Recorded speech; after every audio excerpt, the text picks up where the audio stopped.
കുമാരനാശാൻ ആധുനിക കവിത്രയങ്ങളിൽ ഒരാളായിരുന്ന നവോത്ഥാന നായകനാണ് കുമാരനാശാൻ. ആധുനിക കവിത്രയങ്ങളിൽ ഒരാളായിരുന്ന നവോത്ഥാന നായകനാണ് കുമാരനാശാൻ.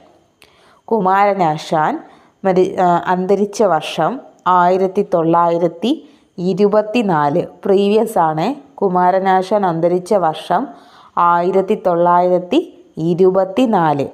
മഹാകാവ്യം എഴുതാതെ മഹാകവി എന്ന പദവി ലഭിച്ച മലയാള കവിയാണ് കുമാരനാശാൻ. മഹാകാവ്യം എഴുതാതെ തന്നെ മഹാകവി എന്ന പദവി ലഭിച്ചയാളാണ് കുമാരനാശാൻ.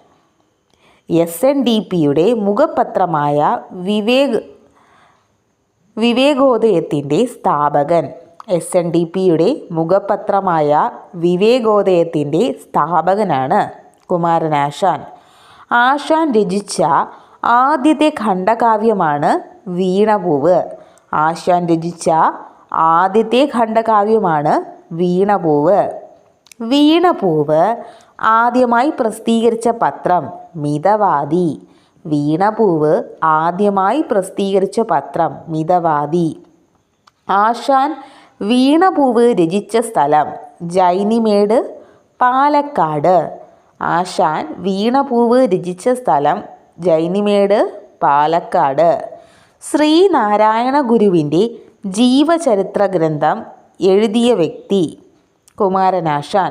ശ്രീനാരായണ ഗുരുവിൻ്റെ ജീവചരിത്ര ഗ്രന്ഥം എഴുതിയ വ്യക്തിയാണ് കുമാരനാശാൻ. സമൂഹത്തിൽ നിലനിന്നിരുന്ന ജാതി വിവേചനത്തെയും മാപ്പിള ലഹളയെയും പശ്ചാത്തലത്തിൽ ആശാൻ രചിച്ച കൃതിയാണ് ദുരവസ്ഥ.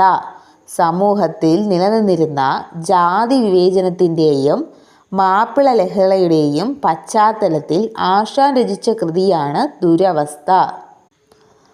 ആശാൻ സ്മാരക കവിതാ പുരസ്കാരം ഏർപ്പെടുത്തിയ വർഷം 1985. ആശാൻ സ്മാരക കവിതാ പുരസ്കാരം ഏർപ്പെടുത്തിയ വർഷം 1985.